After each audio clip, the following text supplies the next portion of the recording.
Bienvenidos a Futuro Público, un podcast para profundizar el debate sobre innovación en el sector público.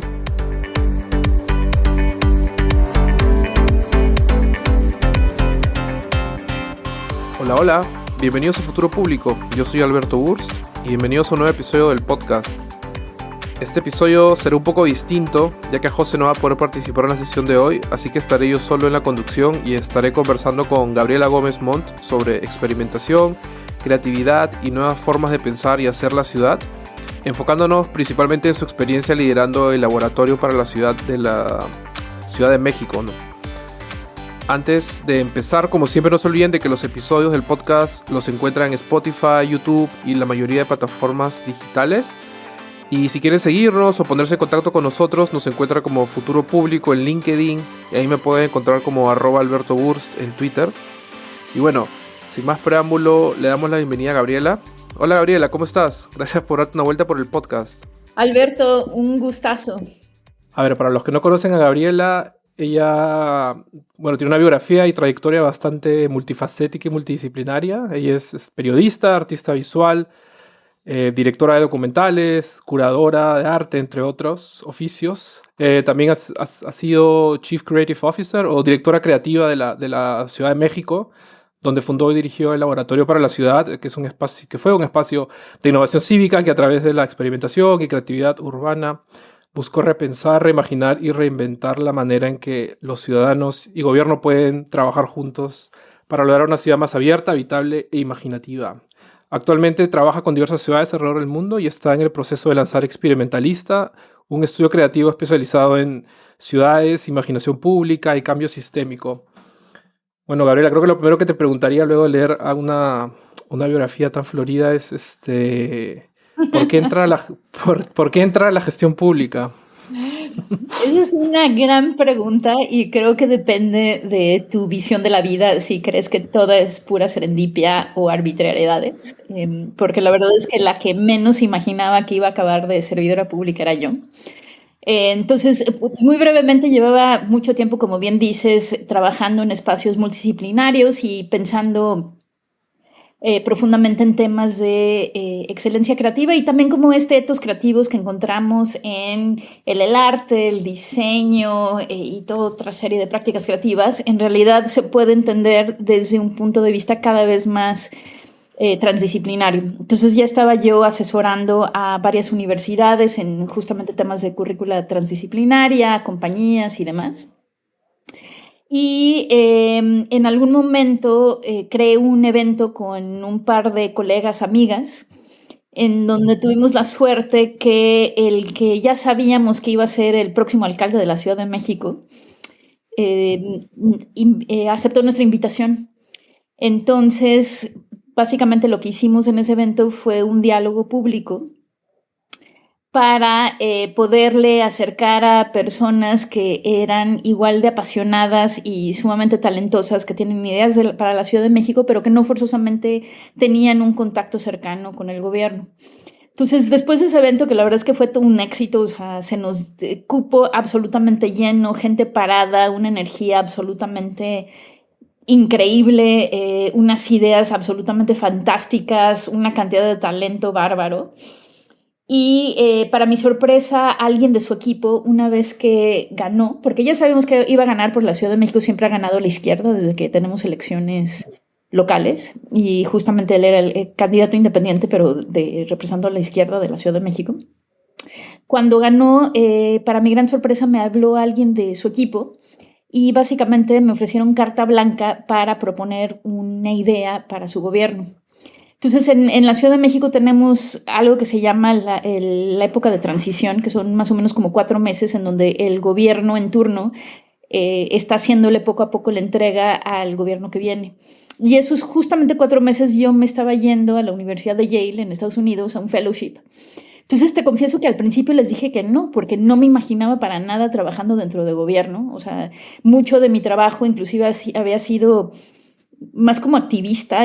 Habíamos hecho, por ejemplo, con el colectivo curatorial 060, habíamos hecho varias protestas en contra de los segundos pisos de la Ciudad de México. ¿Sabes? Entonces, más bien estaba en un espacio muy distinto y la verdad es que con poca relación con el gobierno, fuera de votar cada tanto, ¿no? Y ese era el principio y el fin, digamos, de mi participación democrática.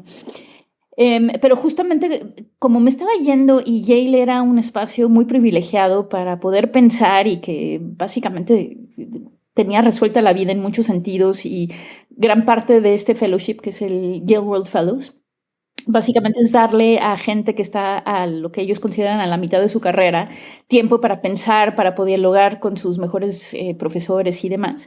Pues dije, la verdad es que la invitación era tentadora si es que me pusiera yo a pensar qué tipo de proyecto propondría yo. O sea, amo locamente la Ciudad de México, es mi gran amor necio e inmenso, básicamente desde hace décadas. Entonces sí me pareció una invitación bastante intrigante el poder inventar un departamento desde cero y con carta blanca. Lo único que Miguel Ángel Mancera, que era el jefe de gobierno en ese entonces, me había puesto sobre la mesa es que pensáramos en temas de participación y en temas de innovación muy a grosso modo, y eran dos temas que la verdad es que me intrigaban. Entonces te confieso, Alberto, que más como ejercicio imaginativo y especulativo, durante mi época en Yale me puse a imaginar, bueno, ¿esto qué sería? Clara Romo, que fue también cofundadora de Lab, ella desde la Ciudad de México y yo desde New Haven, nos pusimos a idear este ideático laboratorio para la ciudad. Y después, para mi gran sorpresa, cuando regresé de Yale, que el gobierno ya había empezado, me hablaron de la nada un día y me dijeron, bueno, pues ven a presentarle la última versión del laboratorio. Siempre pensando, la verdad es que me iban a decir que no, que era una idea demasiado rara y que como eso dentro de gobierno. Y para mi grandísima sorpresa, después de esa junta me dijo que sí a todo. Y 10 días después de que el laboratorio era simplemente una idea especulativa y juguetona, inclusive te podría decir en papel, 10 días después nos estaban anunciando ante medios. Y así nació el Laboratorio para la Ciudad, y también te confieso, una de las aventuras más álgidas, pero también fascinantes que he tenido en mi vida entera, y que sin duda me cambió y giró por completo mi idea de muchas cosas, incluyendo cómo se trabaja de manera productiva entre disciplinas, pero ahora a escala ciudad.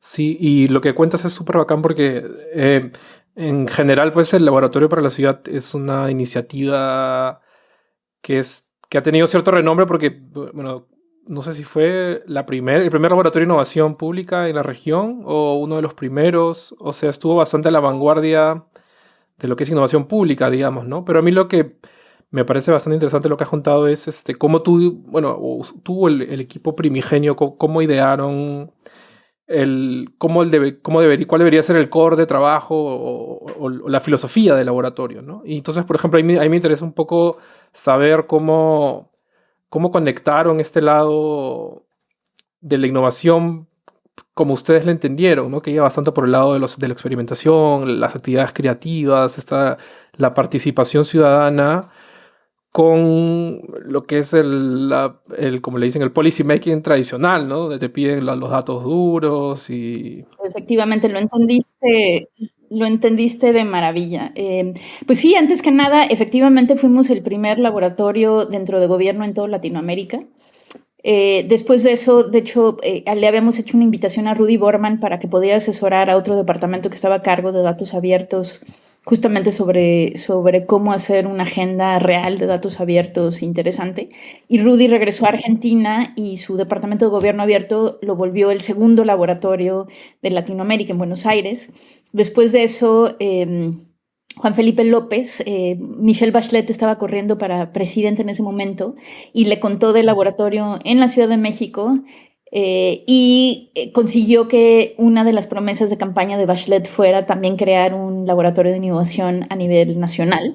Y así se fue por toda Latinoamérica, lo cual a mi gusto prueba otra forma de entender la escalabilidad de las cosas, que es por contagio creativo, pues, ¿no? Porque, digo, obviamente parte de mi plan no forzosamente era empezar una ola de laboratorios en Latinoamérica, pero así sucedió. Quizá también es interesante saber que también fuimos el primer laboratorio no nada más en Latinoamérica, sino en cualquier ciudad emergente, y también el primer laboratorio en una megalópolis. Entonces, como te imaginarás, gran parte de nuestra inspiración al principio, en esos momentos que te cuento que estaba en Yale, pues venían de Helsinki, que había tenido su Helsinki Design Lab, de Mind Lab en Copenhagen, de Boston Urban Mechanics, que de hecho me junté en persona mientras estaba por allá con el fundador, que se llama Nigel, que es un tipazo. Pero al final de cuentas, muy rápidamente nos dimos cuenta que aunque podíamos inspirarnos en muchas cosas de estos otros laboratorios, la verdad es que las realidades urbanas y sociales de Latinoamérica se tejen de una manera bastante ideática, que tienen tanto retos muy, muy específicos a la región, como también posibilidades que quizá no forzosamente se ven de una manera tan clara en otras latitudes, porque, o sea, tenemos retos, por supuesto, pero creo que gran parte de lo que quisimos hacer desde el laboratorio y que quisieron hacer muchos de mis colegas en otros laboratorios de Latinoamérica, es también dejar claro que así como podemos efectivamente adoptar buenas prácticas de otros lugares y aprender de otros, también Latinoamérica tiene mucho que agregar a conversaciones que de hecho ahorita que el mundo está más volátil que nunca, de manera paradójica y no que me dé mucho gusto que digamos, pero estamos viendo que el resto del mundo está teniendo que aprender de realidades como las nuestras. O sea, ahorita tenemos a una Unión Europea, a un Estados Unidos tratando de entender la informalidad, por ejemplo, ¿no? O sea, en Estados Unidos llamado el gig economy, pero pues, por ejemplo, México lleva de toda la vida con el 50% de su economía es informal. Tenemos realidades sociales, Perú también.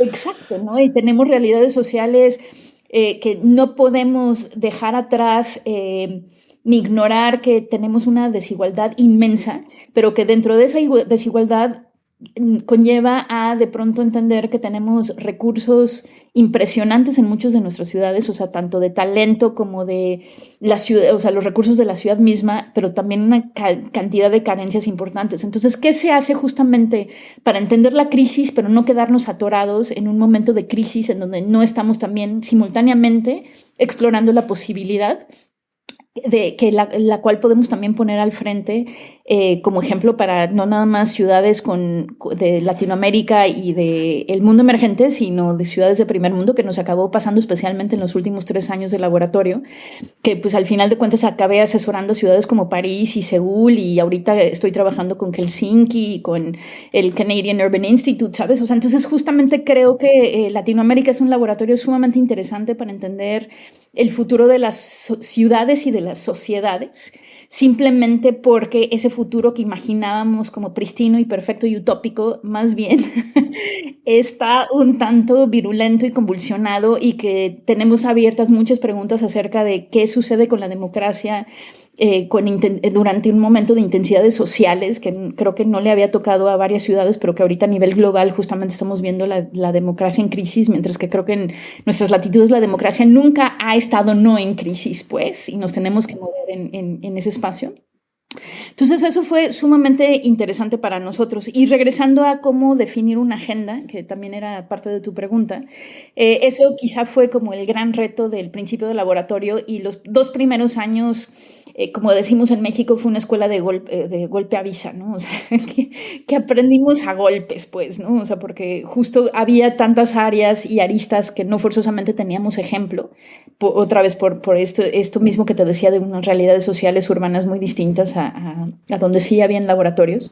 Y al principio, justo en vez de entender que parte de nuestro rol era dictar una agenda de ciudad, o sea, de empezar a entender cuál podría ser estos futuros urbanos y visiones para una megalópolis a los cuales nos queríamos acercar, pensábamos más bien que lo que nos tocaba era de alguna forma dar un espacio en donde se pudieran incubar ideas ciudadanas, que siempre fue cierto, pero una cosa es incubar ideas aleatorias de la ciudadanía y otra cosa es tener una visión para la ciudad en mente, en donde ya cabe un portafolio tanto de buenas prácticas, en donde efectivamente, por ejemplo, en temas de movilidad, pues sabíamos que existe Visión Cero, que ha salvado una cantidad de vidas a nivel internacional impresionante, entonces eso no hay que reinventarlo, pero luego habían muchos otros lados de experimentación, como por ejemplo el hecho que no teníamos forzosamente datos sobre qué estaba pasando en los microbuses, que es el sistema informal de autobuses de la Ciudad de México, que es el más grande de todo el mundo,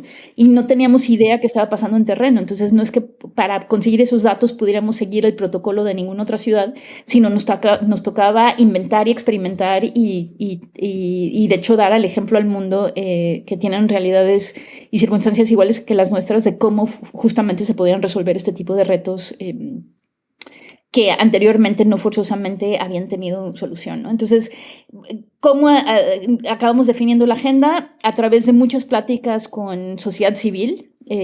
Mi equipo, para darte idea, éramos 20 personas.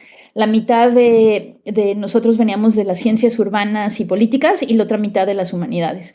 Entonces, en mi equipo había desde politólogos, internacionalistas, geógrafos urbanos, analistas de datos, expertos en tecnología cívica, trabajando de la mano con artistas, diseñadores, historiadores, filósofos, futuristas, arquitectos, diseñadores y demás. Y todo lo que hacíamos justamente estaba en medio, que creo que también fue una de las diferencias que teníamos a otros laboratorios en ese momento, que las humanidades hayan tenido un papel tan importante dentro de esto, porque justamente parte de lo que nos dimos cuenta de manera muy rápida es que en vez de perseguir una visión más tecnócrata de las ciudades, en donde optimizas para la eficiencia y la productividad y cómo se hace una página web más rápida y cómo le haces para llegar más rápido a los usuarios, que todos esos temas no quiero que me lean mal, o sea, son sumamente importantes, pero siento que un laboratorio de experimentación más bien le toca, tratar de entender imaginarios urbanos, o sea, qué tipo de ciudades y sociedades queremos y cómo llegamos ahí. Y además también dedicarnos a hacer un área de experimentación, que la innovación puede ser experimental, pero no forzosamente tiene que serlo. O sea, innovar puede ser llegar a un proceso muy streamlined lo mismo que te decía, de cómo hacer que los servicios lleven mejor a la población. La experimentación real es cuando tienes preguntas y no forzosamente sabes cuál va a ser el resultado de ese experimento. Y eso justamente fue lo que intentamos hacer con el laboratorio de la Ciudad de México. Entonces, desde estas pláticas con sociedad civil, también preguntando hacia dentro del gobierno cuáles eran las prioridades del alcalde, cuál era la prioridad de los secretarios, cuáles eran las posibilidades de la Ciudad de México.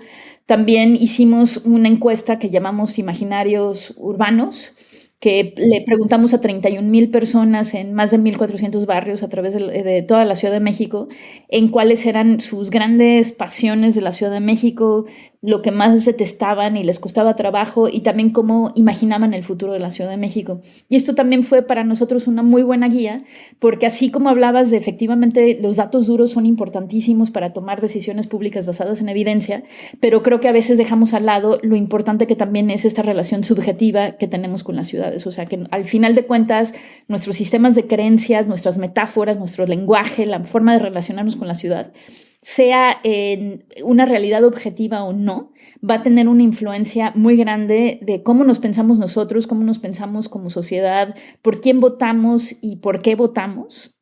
Y eso creo que lo hemos visto en estos últimos años alrededor del mundo de una manera tanto fascinante como aterradora en ocasiones. Pensando por ejemplo, lo que sucedió en Estados Unidos con Donald Trump, ¿no? Que a muchos los agarró de sorpresa, pero que al final de cuentas ahí está justamente las implicaciones de estos datos subjetivos, si quieres, ¿no? De estas realidades subjetivas y de una forma muy distinta de entender nuestro lugar en el mundo. Uh-huh. Justo ahorita que hablas de esto de cómo entender nuestro lugar en el mundo, estuve leyendo un artículo que tú escribiste y justo apunté esto, ¿no? Que era como que me parece que tú propones de que la ciudadanía debería entenderse en realidad como un acto creativo y no tanto como un acto pasivo de solo ir a votar, por ejemplo, ¿no? Y como que ya no solamente acercarte al gobierno si es que solo vas a quejarte o hacer trámites, sino ir y discutir y proponer ideas. O sea, no sé si eso era como algo así como el ethos que ustedes tenían en el... Absolutamente. O sea, ahí tocaste varios puntos importantes. Una de ellas es la democracia como acto creativo. Parte de lo que trabajamos, por ejemplo, cuando crowdsourceamos la Constitución de la Ciudad de México, que fue uno de los programas, experimentos emblemáticos del Sí, de laboratorio. ahí sería bacán, sí, que un momento, que me cuentes ahí luego Sí, cómo fue esa sí, experiencia sí, también. sí, absolutamente, porque digo, fue justamente de los ejemplos que no nada más era la primera vez para la Ciudad de México, sino fue primera vez para el mundo que se crowdsourceaba una constitución de ciudad. Pero justo parte de lo que viene en la nueva constitución de la Ciudad de México, que ya está vigente, es el derecho a la ciudad.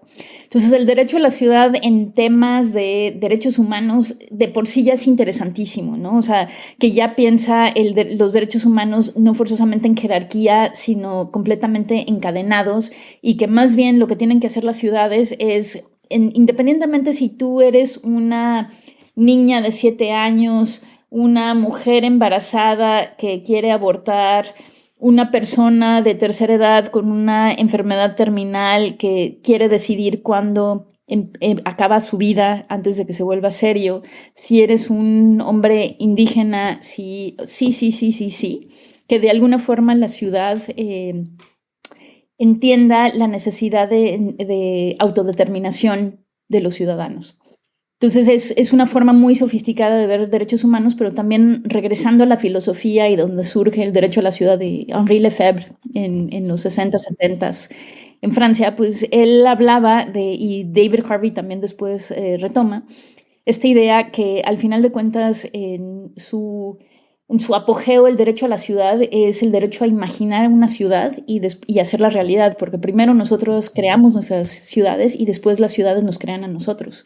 Entonces, básicamente, esa posibilidad, como mencionan ambos, de poder imaginar y crear una ciudad, nos parecía una manera muy sugestiva, provocadora, imaginativa de entender la democracia. O sea, como bien dices, Alberto, ya no nada más de votar cada tanto, sino cómo se crean mecanismos desde gobierno en donde se entiende que uno de los recursos más subutilizados que tienen las sociedades son a los ciudadanos mismos y el talento que ahí existe. Entonces, ¿cómo podemos pasar de pensar al gobierno como este gobierno, como te mencionaba, tecnócrata, que le toca resolver los problemas y hacer algo con las quejas y garantizar la paz? Que, repito, son labores interesantes, importantísimas hoy en día, pero al final de cuentas, cómo también podemos pasar un paradigma en donde el gobierno se entienda también como orquestador de este talento y de estos recursos que existen en una sociedad, ¿no? De no dejar al lado la importancia de la imaginación política y de poder sentarnos a la mesa de manera regular a decir cómo queremos vivir juntos, cómo queremos movernos juntos, cómo queremos estar saludables juntos, jugar juntos, educarnos juntos, ser productivos juntos, etcétera, etcétera. Que al final de cuentas, para eso es el gobierno y para eso ha sido la política, y que justamente creo que parte de la razón por la crisis democrática que estamos viviendo es que quisimos pensar que los gobiernos tenían que ser eficientes y productivos y dejar lo que llamamos política de lado, porque era enredado y medio convulsionado y con sus tensiones y demás, lo cual también es cierto, pero al final de cuentas estamos viendo que eso es una gran parte de la polis, ¿no? O sea, que de ahí viene, de hecho, la palabra política, que justamente es una serie de personas que muchas veces lo único que tienen en común es la ciudad y su futuro. Entonces, ¿cómo podemos generar mecanismos en donde continuamente estemos, sí, pudiendo resolver problemas de la ciudad, proponiendo ideas y demás, pero también hablando de una manera, espero, cada vez más profunda, cada vez más interesante de cuál es esa ciudad que imaginamos y también cómo solucionamos las tensiones de una manera creativa? Ujú. Ahí me gustaría preguntarte, dado el contexto tan particular de Latinoamérica, de tanta, no solamente de desigualdades a nivel social, económico, sino también la realidad política, normalmente pues en México, me parece que como en Perú, existe todavía una cultura, la cultura democrática es bastante débil, por ejemplo, ¿no? Hay mucha gente que es que si le iría mejor económicamente no le importaría vivir en dictadura, por ejemplo, ¿no? Ese tipo de cosas. O tienes partidos políticos, líderes políticos que se basan mucho en el clientelismo político. Y no sé si eso ha hecho como que se cree una cultura política que es bastante o pasiva o orientada a dame algo a cambio de mi voto, ¿no? Entonces, no sé, tú qué, por ejemplo, qué limitaciones ves tú en México, quizás en general, para para activar y sostener en el tiempo el interés de la ciudadanía por participar en temas públicos de manera más activa? No sé. Es una gran pregunta y creo que los últimos tiempos nos enseñan que esta quizás fantasía o sueño que teníamos que el progreso es lineal, pues, o sea, que no tenemos más que progresar con el tiempo, pues la verdad es que no es cierto, o sea, en todo caso es cíclico, en todo caso, o sea, tiene sus convulsiones y sus momentos, y sí creo que se está hablando a nivel internacional ahorita de una crisis democrática que no es de la región, sino que es del mundo entero, ¿no? Y que estamos viendo una serie de tensiones que no forzosamente había experimentado nuestra generación. Entonces, una de ellas es decir, a ver, la democracia está aquí para ser renovada continuamente, no la podemos dar por hecho. Lo que sí vimos en el laboratorio, que otra de las cosas que no te mencioné de mi equipo, es que ese equipo de 20 personas, más o menos la edad promedio era de 28 años. Entonces, no sé, alguien como Karma, que tenía 21, y después, sí, o sea, era un equipo relativamente joven. La primera vez para todos nosotros, menos para Jaime José Luis, abogado y administrador, era nuestra primera vez en gobierno para la gran mayoría de nosotros. Muchos venían de círculos activistas en donde sentían que lo que habían podido hacer desde el activismo había llegado a su límite y ahorita tenían que incorporarse al gobierno para poder también tener como parte de sus herramientas temas como política pública, presupuestos, una visión de ciudad, una posibilidad de articular no nada más activistas, sino a ONGs, al gobierno mismo, a compañías, etcétera, etcétera, y que efectivamente siento que el gobierno es un gran lugar para eso porque al final de cuentas es un portal que toca todo lo que nos interesa y nos importa de la ciudad.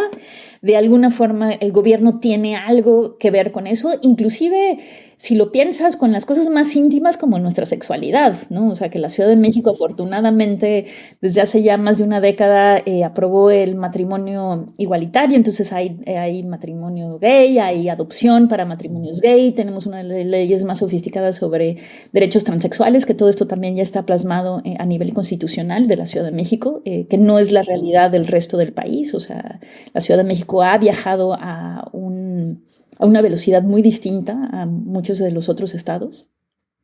Entonces, creo que parte de lo que hicimos en el laboratorio, que fue a mi gusto un experimento paralelo o un meta-experimento que no me esperaba, era cómo hacemos que el gobierno se vuelva interesante para una nueva generación, que tiene nuevas herramientas, que tiene nuevos intereses. Y se puede hablar mucho de la apatía de la ciudadanía, pero si me preguntas a mí en mi experiencia, cada vez que abríamos una conversación, ya no en temas de ven y ve cómo podemos apoyar al gobierno, sino ven y trabaja con y para tu ciudad, o sea, ven y reclama tu derecho para la ciudad, pues, como lo que acabamos de imaginar. O sea, los números eran increíbles, o sea, justamente cuando hicimos un juego de ciudad para crowdsourcear el sistema de autobuses informales más grande del mundo, tuvimos 4,000 personas dándose de alta en la plataforma, más de 700 equipos. Cuando hicimos el segundo festival de datos, tuvimos más de 1,200 personas que se apuntaron para hackear durante 48 horas por amor al arte. En nuestra agenda de Ciudad Peatón, que ahorita te contaré de cuál acabó siendo la agenda del laboratorio, en Ciudad Peatón teníamos a los activistas y más de 40 organizaciones trabajando con nosotros durante más de 2 años para hacer el plan de seguridad vial de la Ciudad de México, que acabó reduciendo en un 20% las muertes y los accidentes graves de la Ciudad de México en 2 años, en prácticas colaborativas, generando plataformas colaborativas. Entonces, si tú me preguntas, más bien el tema ha sido que no hemos logrado encontrar realmente nuevos lenguajes políticos y formas urbanas que intriguen a la ciudadanía en sus propios términos. O sea, justo porque creo que es una de las grandes paradojas que estamos viendo con toda esta un poco cinismo democrático, si quieres, o la desconfianza entre las instituciones públicas. Al mismo tiempo, y creo que esto lo estamos viendo de manera muy especial en Latinoamérica, seguramente te pasará a ti, conocer miles de organizaciones, colectivos, ONGs y demás ciudadanos que están desde haciendo sus sus actividades durante la pandemia, por ejemplo, para que no se quedan desprotegidas las personas de la tercera edad, ayudándoles a hacer compras, generando huertos urbanos, y así lo vimos una tras otra vez, Alberto, que la gran mayoría de las veces que abríamos una puerta, por ejemplo, con la Constitución de la Ciudad de México, tuvimos más de 500,000 de participantes. La gente llega. Entonces, más bien por eso justamente era lo que te proponía como pequeña provocación de cómo podemos pensar en la democracia, sí como derecho y responsabilidad, pero también como práctica creativa, como una forma de que podamos imaginar una ciudad y poner nuestro granito de arena para poder llegar a ella. Ahora, claro que se requieren entonces una forma muy distinta de procesos sociales, de sistemas de gobernanza, de una porosidad bastante más amplia, generosa desde el gobierno, y también diseñar todos estos mecanismos y un andamiaje participativo, pues, entendiendo que la desconfianza entre gobierno y ciudadanía no ha sido gratuita. O sea, la verdad es que nos las hemos ganado a pulso, ¿no? Entonces, que desde ahí tenemos que empezar a diseñar para poder sanar estas desconfianzas históricas. Pero además lo que dices de la democracia, o sea, la democracia es muy joven. O sea, imagínate que nosotros antes teníamos un regente de la Ciudad de México que solo en el 97, que el 97 está a la vuelta de la esquina. O sea, apenas llegamos a la edad adulta en temas de democracia representativa. O sea, apenas desde el 97 en la Ciudad de México podemos votar por nuestro alcalde.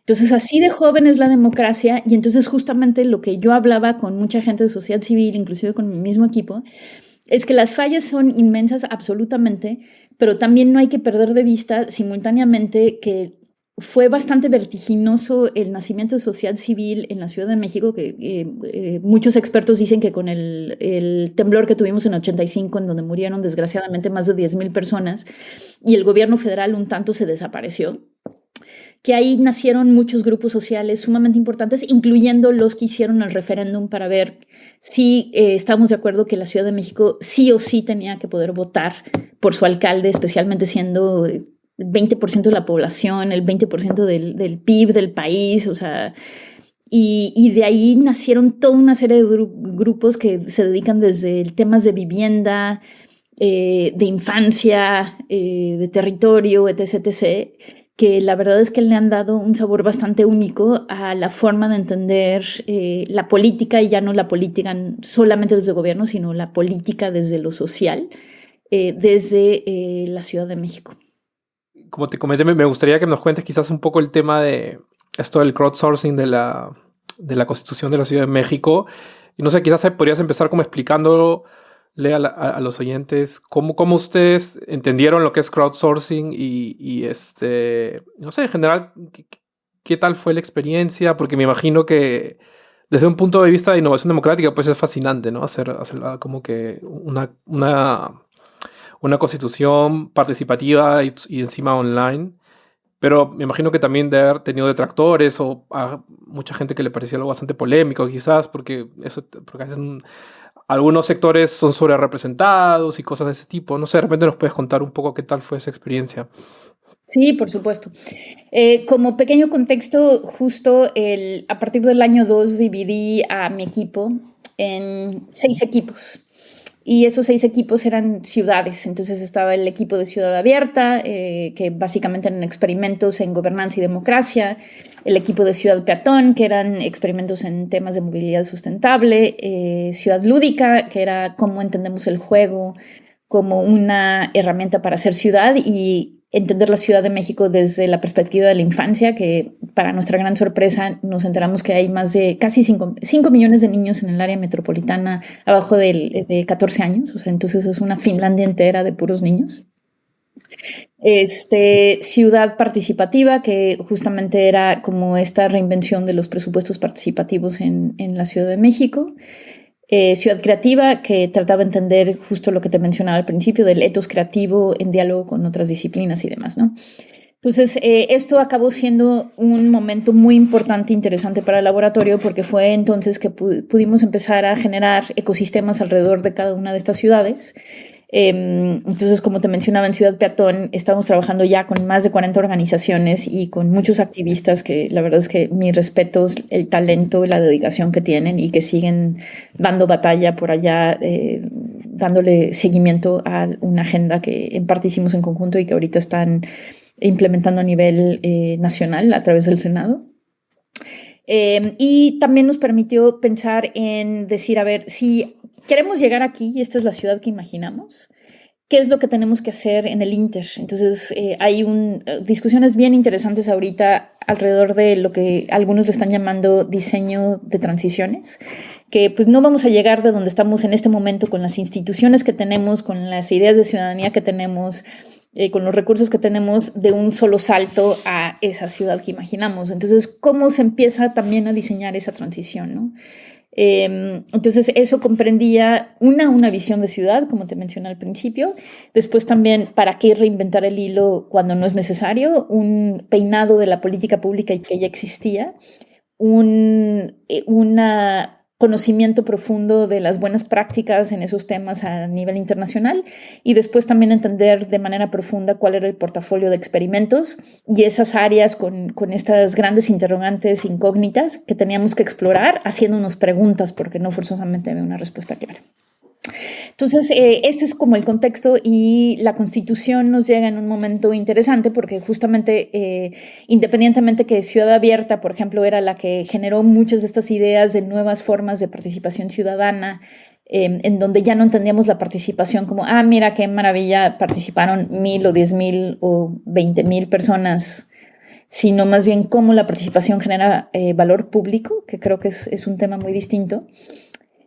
Muchas de las herramientas que utilizaban, o sea, que se creaban en Ciudad Abierta, se acaban utilizando para otras cosas, como justamente para hacer crowd law o generar política pública y leyes en conjunto con estas 40 organizaciones y el plan de seguridad vial que te mencioné anteriormente. Entonces, en el momento que llega la Constitución, que como anécdota chistoso me enteré que íbamos a entrarle una mañana que estaba leyendo el periódico y que el alcalde anunció que el laboratorio se iba a dedicar a generar mecanismos para poder agregar voces a este proceso. No te llegó el memo. Después me llegó el memo, pero digamos que la primera noticia fue leyendo el periódico en la mañana. Pero vamos, o sea, la verdad es que honrada porque me parecía un momento, un hito histórico que mucha gente ha luchado durante muchas décadas por llegar a ese momento de la Ciudad de México en donde realmente a nivel legal hubiera un reflejo de esa autonomía y ese viajar a velocidad distinta del resto del país, inclusive del resto del continente que te había hablado. Entonces digo, obviamente cuando me enteré estaba yo feliz, un poco asustada, pero también increíble, o sea, muy, muy, muy fascinada con el tema. Entonces, ¿qué hicimos ahí? Hicimos lo que hacemos siempre. O sea, primero tratar de entender qué es lo que ya existe, porque no nos tocaba nunca tomar el rol de las secretarías o de los actores a nivel en sociedad civil que ya estaban haciendo la labor en otros lugares. Creo que la gran posibilidad de los laboratorios que pueden ver la ciudad menos por sus definiciones tradicionales y más por un lente de recursos, o sea, ¿dónde están los recursos humanos? ¿Dónde están los recursos simbólicos? ¿Dónde están los recursos monetarios y financieros? ¿Y cómo empiezo a articular eso de una forma distinta? Entonces, una de las cosas que ya había sucedido cuando nosotros nos subimos al barco es que el alcalde ya había generado un grupo de 28 notables, que comprendía desde políticos de 90 años que la verdad es que han sido sumamente importantes en la izquierda mexicana, hasta, por ejemplo, Carlos Cruz, que en algún momento fue uno de los líderes de los gangs en la Ciudad de México y que en los 90s, después de que mataron a muchos de sus amigos, se dio cuenta que pues por ahí no iba y así tiene un proyecto increíble que se llama Cauce Ciudadano que lleva ya más de una década justamente haciendo lo contrario, sacando a jóvenes de la delincuencia, pero también teniendo una perspectiva bastante más inteligente y profunda de por qué la gente se mete al crimen al crimen y a los gangs desde un inicio. Entonces, imagínate qué maravilla que tengas a alguien como Carlos teniendo voz en la Constitución y hablando del derecho a los jóvenes y las personas marginadas, etc. Tenías justamente a la primera mujer que se casó gracias cuando entró el matrimonio igualitario. Tenías a personas con discapacidad. O sea, la verdad es que tenías académicos, tenías escritores. La verdad es que fue un grupo muy bien pensado. Y entonces, pero básicamente también eran, digamos que eran la capa de expertos. Entonces, lo que nos tocaba a nosotros como laboratorio era ver cómo podíamos abrir esa conversación aún más a una ciudadanía a pie, que no forzosamente es un tema fácil porque al final de cuentas, aunque muchos de nosotros ya con corazón godín, porque así como te contaba que entré con un cinismo tremendo acerca del gobierno y el servicio público, después de 6 años y hoy en día 2 años de haber dejado el laboratorio y el gobierno, te puedo decir que creo que es de los lugares más fascinantes que existen y en donde más convulsionados también y más complejos, pero donde existe verdaderas posibilidades de transformación a escala, ¿no? Entonces, para muchos de nosotros que creíamos en lo importante que puede ser esta herramienta que es la política pública, las leyes y especialmente las leyes constitucionales, pues obviamente nos latía a 1000 el corazón, pero ¿cómo le traduces eso a una persona de 20 años? De por qué es importante para él o ella una constitución, o sea, qué relevancia tiene en su día a día. Entonces, justamente eso fue parte del proceso que detonó de reflexión.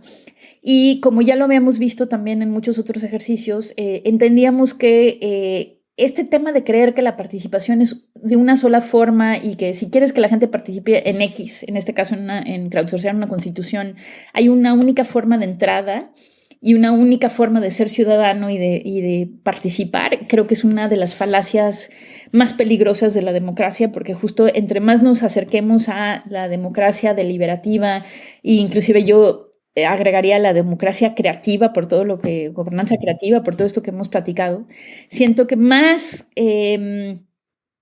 sofisticados tienen que ser los mecanismos de participación y ese andamiaje participativo del cual te mencionaba. Entonces, justo lo que hicimos fue generar varias formas de participar. Uno de ellos fue algo que ya te platiqué, que fue el sondeo Imagina tu ciudad, que esta encuesta que funcionaba más como un termómetro para la gente que nos quería dar 10 minutos y esos 10 minutos no, o sea, eran importantes para ellos, pero no querían dedicarle más que eso, y que funcionó como un gran termómetro para ver dónde estaban los temas más importantes para ellos y hubieron varias sorpresas porque así como entendíamos bien que temas de inseguridad, de pobreza y demás iban a ser de los grandes obstáculos, cuando llegamos a lo que más aprecia la gente de la Ciudad de México, de pronto nos llevamos sorpresas que en muchas colonias, inclusive muchas colonias marginadas, la cultura era o más o igual de importante que la educación. Mientras que en muchos gobiernos llegamos y lo que empezamos a cortar son presupuestos de cultura. Entonces hay una serie de derechos culturales en la Constitución de la Ciudad de México bastante interesantes. Entonces ese fue un mecanismo de participación. Después también dijimos, bueno, ¿cómo le hacemos para agregarle una capa a este grupo de los 28? Entonces con la plataforma que ya habíamos utilizado para el tema de la ley de seguridad vial, el programa de seguridad vial de la Ciudad de México, esa misma plataforma colaborativa, que la verdad es una maravilla, que trabajamos con Travis Rich de MIT en ese momento. O sea, él había creado una plataforma académica que reimaginamos en plataforma de política pública. Le agregamos una capa en donde todas las noticias y todo lo que se hacía dentro de este grupo de trabajo de los 28 tenía una salida pública que la gente podía comentar y demás. Después agregamos un mecanismo en donde si tú, por ejemplo, para ti es sumamente importante el derecho a la vivienda, podías generar tus grupos de discusión y nosotros teníamos ya un formato para poder sistematizar toda la información que nos llegara a través de los grupos de discusión y en esa misma plataforma que unificaba todos estos mecanismos, te podías enterar que tu vecino o este experto en temas urbanos iba a generar justamente un diálogo el 28 de tal fecha a las X de las horas para hablar de temas de vivienda. Y entonces nosotros íbamos también sistematizando todos esos datos y entregándoselos al grupo de los 28. Y luego, por otra parte, también tratando de entender, bueno, cómo ya está colaborando la gente. Change.org tenía una penetración muy grande en la Ciudad de México y la verdad es que había hecho, o sea, como estaba en manos de Alberto Herrera, que es activista de origen, la verdad es que habían hecho unas cosas magníficas, realmente generando un impacto importante. Entonces hablé con Alberto y justo decidimos hacer una colaboración en donde Change.org iba a funcionar como una plataforma para mandar peticiones ciudadanas. Ahora, no nos quedamos ahí. Habían mecanismos tras bambalinas que después de que empezaban a crecer ciertas peticiones, los podíamos sentar con expertos para poder afinar su idea, y después de 5,000, 10,000 y 50,000 firmas, que hubieron más de 14, los sentábamos ya sea con el grupo de trabajo de los 28 que te estoy platicando y con el consejero jurídico de la Ciudad de México, o inclusive a los que pasaron las 50,000 firmas, que fueron varios, los sentamos directamente con el jefe de gobierno. Entonces fue un proceso muy interesante porque, por ejemplo, alguien como Patricio, que ni siquiera tenía edad para votar, en ese momento tenía menos de 17 años, que acabó teniendo justamente de las que sobrepasaron, si mal no recuerdo ahorita, las 50,000 firmas. Su idea tenía que ver con justicia espacial de alguna forma, aunque él no tenía esas palabras, de decir, a ver, ¿por qué la Ciudad de México no obedece el número mínimo de metros cuadrados de espacio verde por habitante? Pero después de que se sentó con Isaac, con el geógrafo urbano del laboratorio, Isaac le explicó, ¿sabes qué? Pues de hecho no está muy lejos la Ciudad de México de esa cifra. El tema y el 60% de la Ciudad de México en realidad son áreas verdes, aunque no lo creamos. El tema es cómo está distribuido. O sea, hay ciertas colonias que tienen 42 metros cuadrados por habitante, que es igual de verde que las más verdes de las ciudades, mientras que hay otras colonias que tienen menos de 5. Entonces, ¿cómo justamente podemos afinar tu propuesta para agregar temas de justicia espacial? Entonces, así te puedo decir, habían unas que llegaron súper sofisticadas, por ejemplo, con grupos de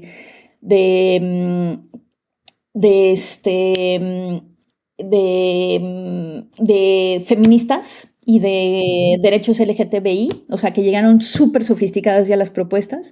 Otros también como grupos con deshabilidades. ¿Por qué se me está yendo la palabra? Es que ahorita estoy hablando tanto del tema de trabajo en inglés, que justamente ya llegaron, o sea, ya más bien era porque ya, o sea, otra vez, sociedad civil en la Ciudad de México es un espacio muy sofisticado que lleva muchos años en la lucha, ¿no? Entonces, más bien, nuestra labor era abrirle las puertas. Y así te puedo contar que tuvimos casi 500,000 de participantes en este mecanismo muy específico con Change.org. Y más del 78% de las peticiones que nos llegaron, de hecho, acabaron siendo parte de la Constitución de la Ciudad de México. Entonces, eso no quita que el grupo de los 28 también tenía sus propios mecanismos, o sea, porque muchas de las personas ahí representaban a grupos mucho más amplios, o sea, rara vez había un individuo que se representaba a sí mismo. Entonces, obviamente, habían muchos tentáculos, pero entonces... crowdsourcear es una buena pregunta porque no sé si es la pregunta más adecuada, pero es quizá lo que más se acerca del vocabulario que tenemos hoy en día para entender qué implicaciones tiene cuando se pasa de un paradigma de democracia representativa a más bien algo que se empieza a acercar cada vez más a un tema deliberativo y en donde tu voz individual también tiene peso y en donde estamos abriendo las puertas a un número mucho más amplio de voces, pero también entendiendo cómo articular esas voces para que no se vuelva una cacofonía, pues, ¿no? Entonces, el crowdsourceo tiene muchas aristas y variables y siento que quizá una de las formas de avanzar en temas de democracia también va a ser tener un vocabulario cada vez más amplio y rico y específico acerca de los distintos mecanismos de participación. Sí, oye, se nos ha pasado la hora volando. Antes de despedirme de ti, me gustaría preguntarte un poco ya a modo de cierre, esto que has hablado ahorita, de esta especie de propuesta o intentos de proponer un nuevo modelo de democracia más, como tú dices, deliberativo, creativo. Me gustaría de repente que podrías de repente concluir si lo que ustedes hicieron con el laboratorio, que bueno, vale decir que ya dejó de existir hace un tiempo, fue absorbido por otra oficina, según tengo entendido, sí, ha dejado una marca, ¿te parece? Un impacto en la ciudad, a pesar de que ya no existe más. No forzosamente fue absorbido como tal por otra oficina, sino más bien entregamos agendas a las distintas secretarías, o sea, desapareció el laboratorio más bien. Y es una gran y difícil pregunta, porque si tú me preguntas, híjole, o sea, en una ciudad como la Ciudad de México, que es una bestia magnífica, sentir que sales de gobierno después de 6 años y en temas muy nuevos y dices, claro, logramos cambiar la Ciudad de México, sí, siento No. que está más allá de cualquier humildad posible y te podría decir híjole, o sea, en esos términos lo veo difícil y creo que no. Pero parte de lo que sí te diría es que siento que la democracia justo es que cada vez que se nos pasa la batuta por un mes o por 6 años o por 20, nos toca quizá ver cómo podemos, en esos centímetros que nos toca mover ciertas cosas hacia adelante, cómo le podemos hacer para hacerlo. Entonces, acabé yo después de 6 años con moretones de arriba abajo. La verdad es que, como te decía, la Ciudad de México es mi gran amor necio y siento que todas las buenas conversaciones, las que quieras, o sea, temas de desigualdad, de género, de eh, innovación, son conversaciones que nunca se acaban, ¿no? O sea, siento que nunca se llega realmente, sino otra vez, o sea, están en completa evolución. Hay ciertas agendas que me dan mucha tristeza que de alguna forma murieron en el intento. Entonces, por ejemplo, parte de lo que yo me sentía muy orgullosa hablando de la Constitución es que en el artículo 20 de la Constitución de la Ciudad de México, un artículo que trabajamos junto con el primer alcalde de la Ciudad de México, de hecho, que era uno de nuestros grandes aliados junto con su equipo, Eugene Zapata y demás, que era en ese momento el secretario, digamos, de Relaciones Exteriores de la Ciudad de México, Cuauhtémoc Cárdenas.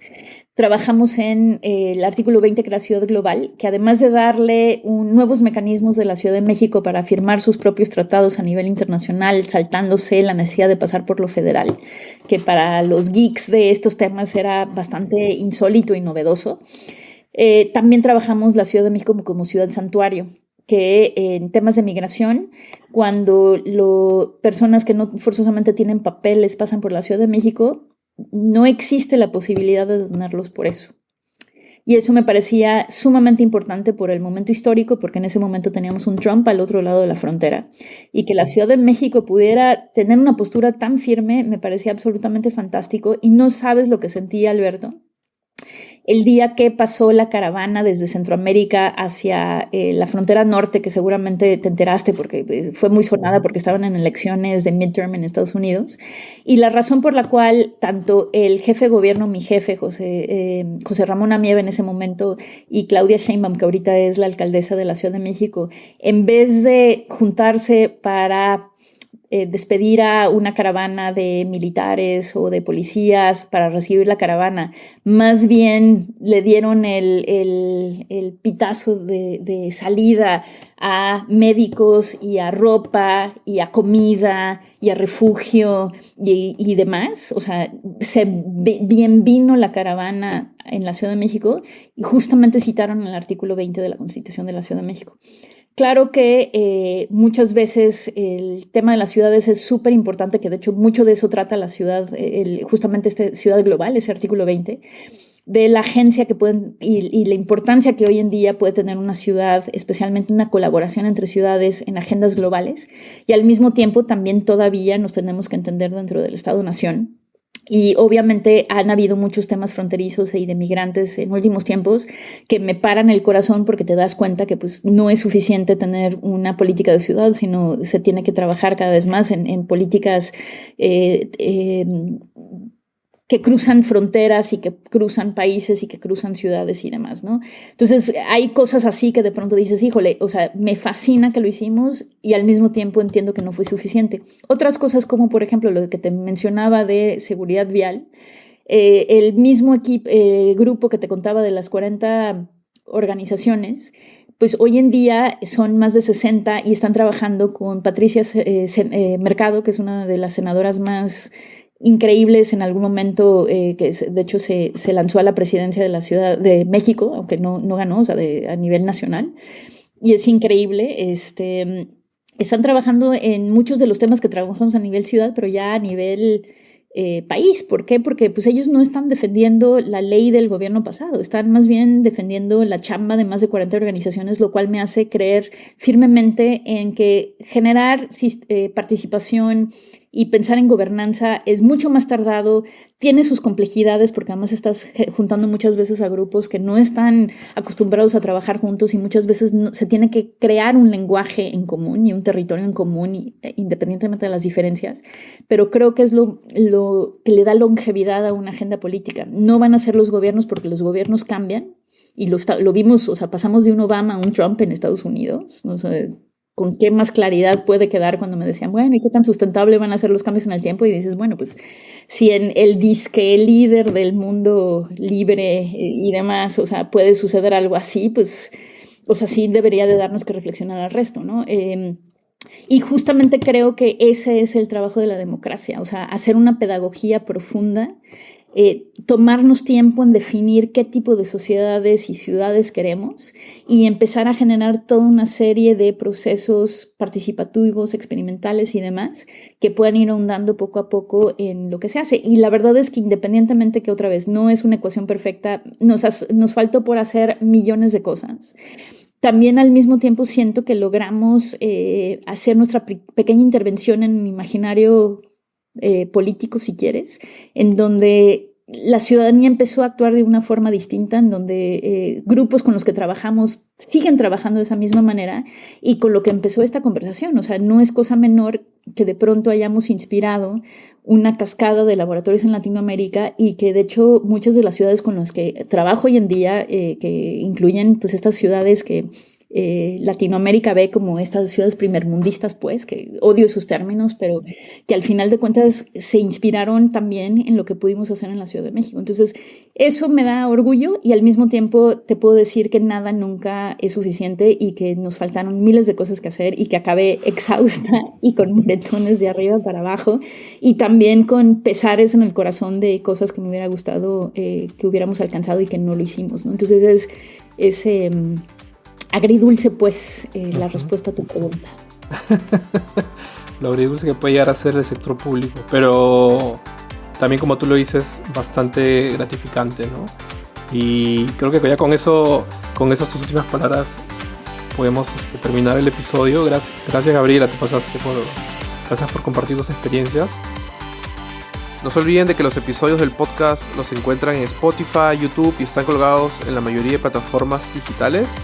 Y si quieren seguirnos o ponerse en contacto con nosotros, nos encuentran como Futuro Público en LinkedIn y a mí me pueden encontrar como @AlbertoBurs en Twitter. Y bueno, así vamos cerrando el episodio de hoy. Muchas gracias por escuchar hasta el final y un abrazo fuerte para todos. Chao, cuídense.